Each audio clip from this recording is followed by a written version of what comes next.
నమస్తే friends, welcome to Vijaya truck vlogs. ఇది వచ్చేసి టైం వచ్చేసి 3 అవుతుంది. ఇక్కడ ఒక బండి వచ్చేసి డివైడర్ని ఢీ కొట్టింది. 16 టైర్ బండి, కొత్త బండి. మెయిన్ యాక్సిల్, ఫస్ట్ యాక్సిల్ మొత్తం ఇరిగిపోయినాయి. ఓకే ఫ్రెండ్స్, ఇక మనం ముందుకు వచ్చేసినాం. ఆ యాక్సిడెంట్ చూడగానే భయం అయింది. సత్తుపల్లి దగ్గరికి వచ్చేసినాం. తెల్లారిపోయింది, 6 అవుతుంది టైం వచ్చేసి.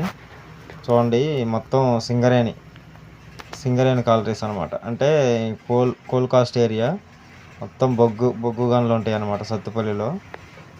ఫస్ట్ టైం ఈ రోడ్లో వీడియో తీయడం అనేది. లాస్ట్ ట్రిప్లో కూడా మనం ఆల్రెడీ 5 గంటలకి దాటేసినాం మనం ఆల్రెడీ. మా ఫ్రెండ్ ఒక ఆయన వచ్చేది ఉంటే ఆయన కలవడానికని ఆగా, అందుకని లేట్ అయిపోయింది. అయినా ఏం కాదు, మనం సాయంత్రం కల్లా వెళ్ళినా అన్లోడ్ అవ్వదు, రేపే కదా అన్లోడ్ అని చెప్పేసి నిదానంగా వెళ్తున్నా. ఎదరెళ్ళి దేవరపల్లి పార్కింగ్లో పెట్టి పడుకుంటా. ఓకేనా. ఇది వచ్చేసి మొత్తం సింగరేణి ఏరియా. చూడండి, మొత్తం బొగ్గు ఉంటుంది అనమాట. ఇక లాస్ట్ టైము ఈ రోడ్లోనే ఒక ట్రావెల్స్ బస్సు నన్ను క్రాస్ చేసుకుని వెళ్ళి ఇదే పాయింట్లో ఒక డీసీఎంని ఢీ కొట్టింది అనమాట. ట్రావెల్స్ బస్సు, ఎస్విఆర్ ట్రావెల్స్ ఏదో ఉంటుంది బస్సు, ఇదే ప్లేస్లో. వెల్కమ్ టు సత్తుపల్లి సింగరేణి అని ఉంది. సత్తుపల్లి ఎంట్రన్స్ అనమాట ఇది. సత్తుపల్లి వాళ్ళకైతే తెలుస్తుంది అనమాట. సత్తుపల్లి ఎంట్రన్స్. ఇక మనం వచ్చేసి దేవరపల్లి వచ్చేసినాం. పార్కింగ్లో పెట్టుకున్న బండి. టైం వచ్చేసి 10:30 అవుతుంది.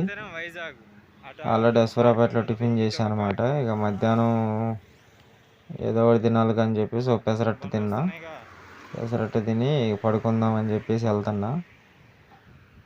పార్కింగ్లో పడుకొని మధ్యాహ్నం బయలుదేరతా.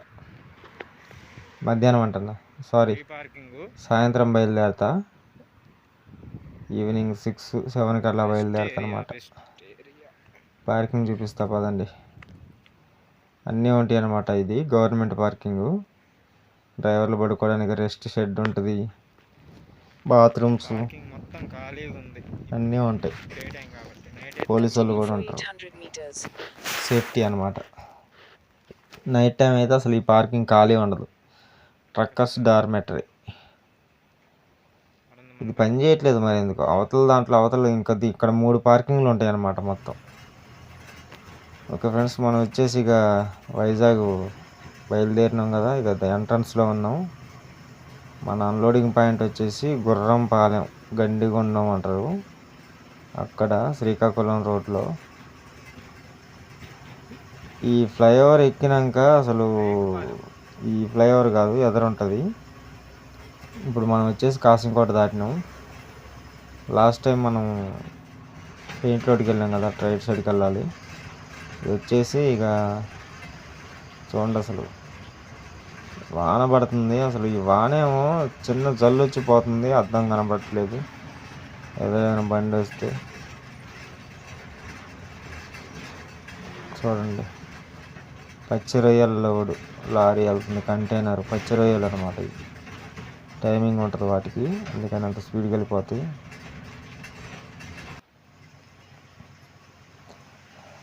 ఇక్కడ లెఫ్ట్ సైడ్ నుంచి అట్లా లోపలికి వెళ్ళి రైట్కి తిరిగితే విశాఖపట్నం మెయిన్ సిటీకి వెళ్ళిపోతాం. లాస్ట్ టైం మనం లోడ్ వేసుకెళ్ళాం కదా, అది అన్లోడ్ చేసింది సిటీలోనే. అంటే సిటీ కాదు, అక్కడ అన్లోడ్ చేసినాం కదా దువ్వాడ, అటు వెళ్ళిపోతే అటు పోతాం.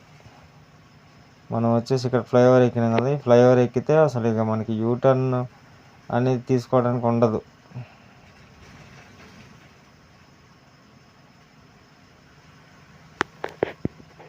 ప్రతి డ్రైవర్ దేవునితో సమానం అనుకుంటాను. సో లారీలు ఎన్నో చూడండి, ఇంతమంది డ్రైవర్లు కష్టపడుతున్నారు. డ్రైవర్ల కోసం ఒక లైక్ చేయండి. ఈ వీడియో మరీ లెంత్ అవ్వకుండా తీసా, ఏమనుకోబాకండి. నాకు టైం దొరకలేదు, అందుకని. మన ఛానల్ కొత్తగా చూసేవాళ్ళు ఉంటే లైక్ చేయండి, సబ్స్క్రైబ్ చేయండి, షేర్ చేయండి. ఓకేనా. లైక్లు మాత్రం ఫుల్ కొట్టండి. ఓకేనా. చూడండి, ఎంతమంది డ్రైవర్లు మన కోసం కష్టపడుతున్నారు.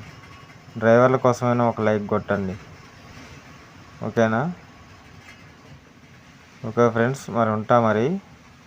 మనం మళ్ళీ నెక్స్ట్ వీడియోలో కలుద్దాం. టాటా, బై బాయ్.